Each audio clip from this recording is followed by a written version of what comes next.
우리는 매일 아침 눈을 뜹니다.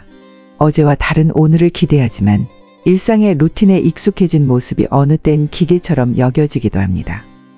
안녕하세요. 내 곁에 철학의 소피아입니다. 쇼펜하우어와의 대화를 신청하신 오늘의 사연자님 모시겠습니다. 쇼펜하우어님, 매일 아침 저는 비현실적인 꿈의 세계에서 필연적인 현실로의 반복적인 이동을 합니다. 영화 속 장면처럼 태양의 부드러운 손짓이 아닌 알람 시계의 달갑지 않은 소리가 제 눈을 강제로 뜨게 합니다. 이는 마치 군인이 기계적으로 자신의 자리로 되돌아가는 무의식적인 각성처럼 여겨지는 끝없는 노동과 피로의 전쟁 속에서 또 다른 하루의 전투가 시작됨을 의미합니다. 급하게 씻고 출퇴근하는 일상은 늘 똑같은 모습입니다. 저의 발걸음은 언제나 연습된 훈련병처럼 기계적입니다.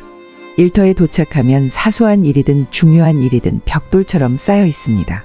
모든 것이 반복적으로 재생되는 단조로운 멜로디, 같은 트랙에 갇힌 것처럼 보이는 삶입니다.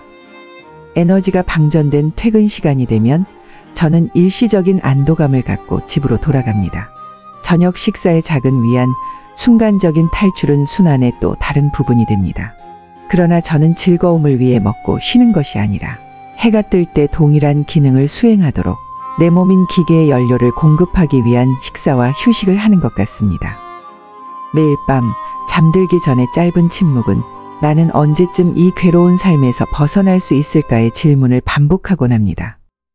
그러나 질문에 대한 명쾌한 답변은 늘 없다는 것이 저희 절망을 증폭시킵니다. 저는 거대한 기계의 톱니바퀴에 불과하며 무엇을 위해 최선을 다하며 살고 있는지 그저 생각할 시간조차 많지 않습니다.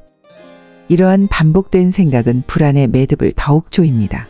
그러나 저를 고통스럽게 하는 것은 단지 반복되는 생각만이 아닙니다. 그것은 제가 선택하지도 버릴 수도 없는 책임과 기대에 묶여 그 안에 갇혀 있다는 느낌입니다. 활기차고 설렘으로 가득 차야 하는 삶의 본질은 저에겐 인내력을 테스트하는 시험에 더 가깝습니다. 이런 무거운 마음을 안고 앞으로 얼마나 더 똑같은 아침을 맞이해야 할까요? 제 삶의 공허함을 일컫는 일상의 고통들은 언제까지 지속될까요?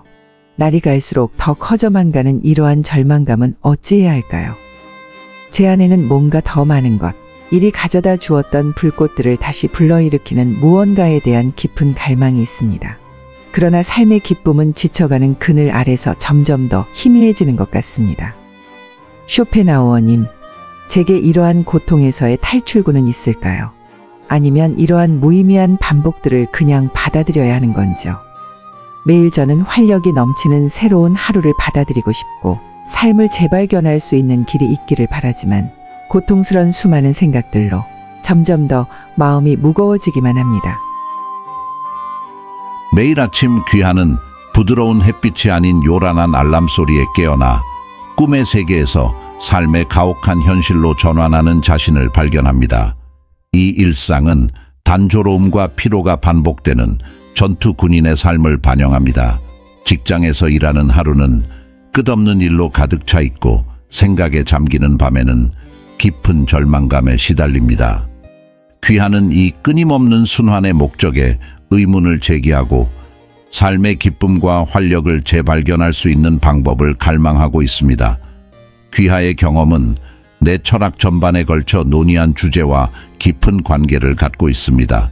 내 철학에 의하면 귀하의 일상은 내가 자주 묘사한 것처럼 고통과 반복적인 투쟁으로 가득 차 있으며 진정한 행복의 순간은 그저 스쳐 지나가 버리고 마는 인간 상태를 생생하게 보여줍니다.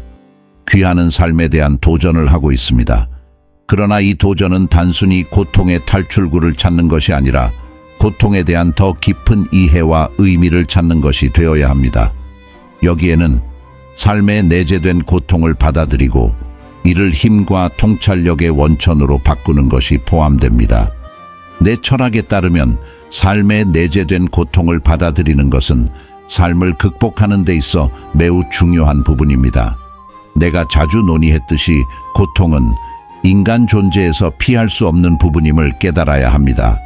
먼저 이것을 인정함으로써 귀하는 초월을 향한 중요한 발걸음을 내딛게 됩니다.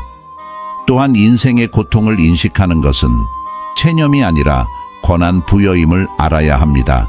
이를 통해 현실감과 준비성을 가지고 삶에 접근할 수 있게 됩니다.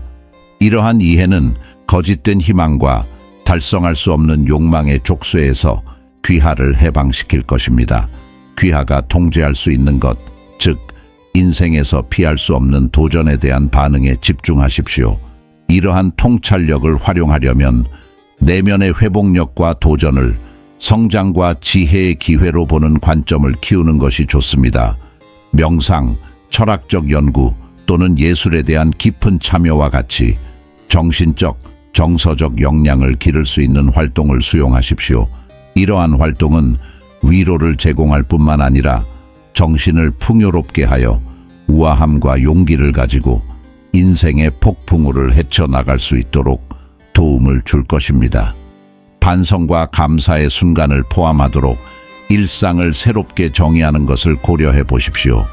조용한 아침 산책이나 좋은 책과 함께 보내는 저녁과 같은 단순한 기쁨도 삶에 대한 인식을 크게 바꿀 수 있습니다. 이는 단순히 일상에서 벗어나는 것이 아니라 회복력을 제공하고 정신을 새롭게 하며 명확성을 제공하는 삶과의 심오한 참여입니다. 이러한 접근 방식은 고통을 제거하는 것이 아니라 고통과의 상호작용을 변화시켜 인생의 여정을 더욱 견딜 수 있고 의미 있게 만듭니다. 삶은 용기가 아니라 단조로움과 절망을 통한 인내로 특징 지어지는 전쟁터로 묘사될 수 있습니다. 이런 맥락에서 고통은 삶에서 떼어낼 수 없는 부분이라는 사실을 명확히 받아들이는 것이 매우 중요합니다. 존재에 내재된 도전과 고통을 인정하는 철학적 관점을 받아들이는 것이 바로 그것입니다. 이러한 수용은 체념의 형태가 아니라 권한 부여를 위한 디딤돌입니다. 고통이 인간 경험의 구조에 짜여져 있다는 것을 이해하면 현실적이고 평온하게 삶에 접근할 수 있습니다.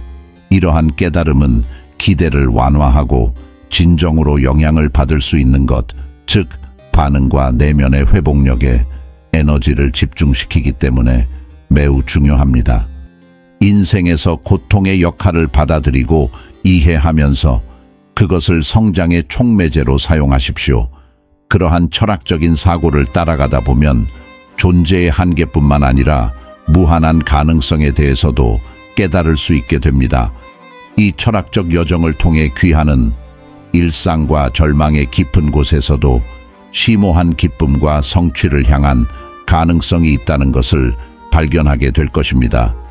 앞으로 전개될 인생은 온갖 시련을 겪으면서도 지혜와 깨달음을 약속하며 귀하를 보다 사려 깊고 목적이 있는 존재로 인도할 것임을 기억하시기 바랍니다.